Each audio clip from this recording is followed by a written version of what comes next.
Tolino is a company out of Germany that has been in existence for quite some time, and all along that time they have been utilizing the Kobo Rakuten bodies as their vessel for their unit. This is the exact same as the Kobo Clara color, but let's check it out all the same. It has a front light, smart light, it has the ability to listen to audiobooks via Bluetooth audio because there's no onboard speakers, and you have waterproofing as well. Looking on the back, you have 16 gig storage, USB-C, all that fun stuff. Now, the point of why you would buy these is because if you live in Europe, this is going to be just a little bit more useful to you based off of the geographic location because you have access to more bookstores, etc. Does this hold a great deal of use for us in Japan and North America? Not really, because Rakuten has cemented their existence in that area. Their presence is just so known, but thank you to Tolino for sending us this sample.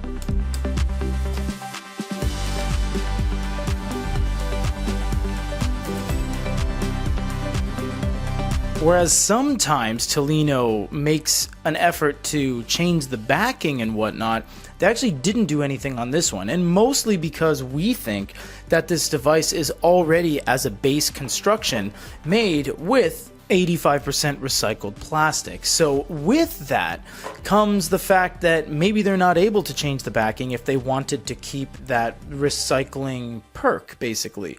Now, you do have some different things on the bottom. You have Tolino Shine Color, you have 1 generation, I'm assuming first generation, and you have some Euro stamping that is different than the North American FCC, etc. So in order to comply with where this is being sold, they have changed it to that degree.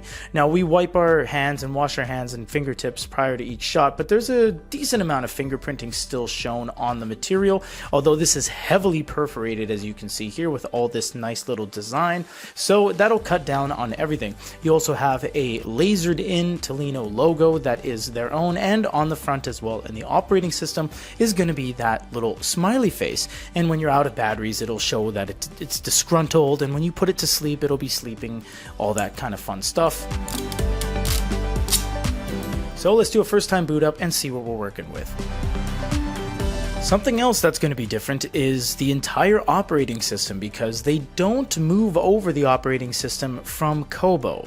So you have a few things that are going to be very similar, but the overall skin of everything is going to be very much a Tolino. You can click the top for the brightness, you can refresh everything, you can turn on your Wi-Fi, which we'll get into in the full review, obviously. Now, overall, this thing is pretty much identical in every single capacity. And if you look at it, it is a sunken screen, and it's quite sunken actually. I would say a couple millimeters, which is kind of nice because that means there's less stuff over your screen and more visibility for your eyes. So when you click on things, it's just going to be more of an actual tactile feel that you're really getting onto the screen itself and touching it, instead of there being a gap because of all the extra layers and the glass and everything.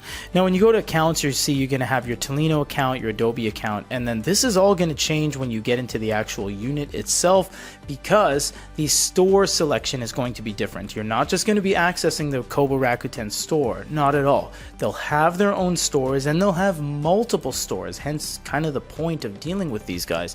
For now, this is everything that comes in the box with the brand new Tolino Shine Color. This is a Rakuten Kobo. We know that, you know that, that's the way it is. They know that. They know they're not making these devices from the ground up, but they're not so much a hardware company as they are a store solution and software company. Thanks for watching.